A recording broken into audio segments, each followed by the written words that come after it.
This lecture is going to examine a couple of the drugs that are used for the treatment of urinary incontinence. Pretty simple learning objectives, just basically how do they work and what they are. Understand that in terms of the physiology, we're looking at kind of two processes in terms of urine storage and urine evacuation. I really like these two diagrams. These were taken from Harrison's Internal Medicine Review, if I'm not mistaken.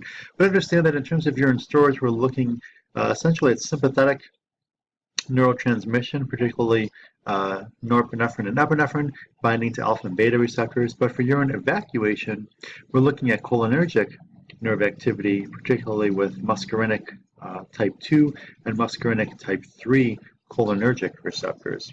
And so, of course, the vast majority of the drugs that are out there that can treat urinary incontinence tend to be M2 and M3 specific antagonists, and so those drugs are listed right here.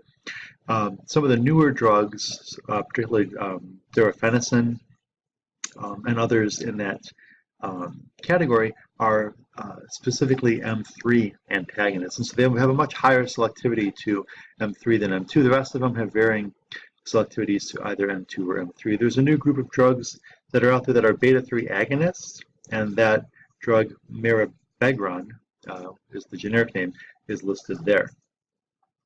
So oxybutynin and all of the other cholinergic antagonists that we just looked at on the previous slide are all antagonists on the M2 or M3 receptors on the detrusor muscle.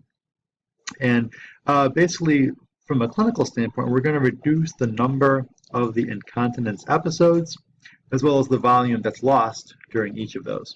So the clinical effect here, we're going to see relaxation of the bladder smooth muscle. We'll see an inhibition of involuntary muscle contractions on the detrusor itself.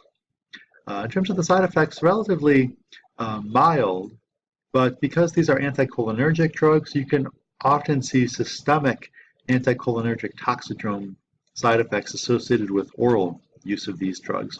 And so to kind of combat that, we've got more refined chemistry.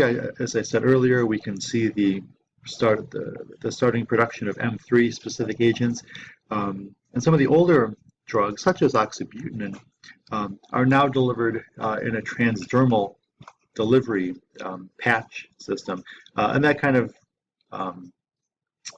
basically goes around the systemic effects of these drugs.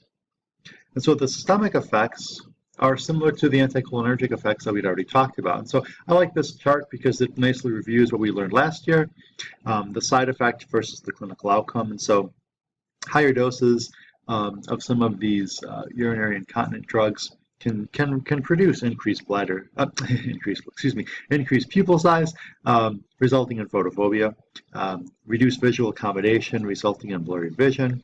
All of these you're familiar with. And so the main clinical effect here that we're really going for is reduced detrusor function, and that's going to help with urinary retention. There will be some GI effects as well.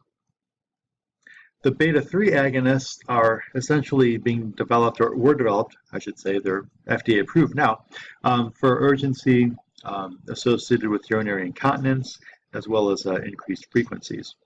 Now, when you activate these beta-3 receptors, you can produce relaxation of the smooth muscle, and you can increase the bladder capacity. Side effects are listed there. Hypertension, UTIs may be a little bit more common. Dry mouth and headache are commonly reported. So these are the main drugs for urinary incontinence. And so we will continue on with other drugs for this particular case. Thank you.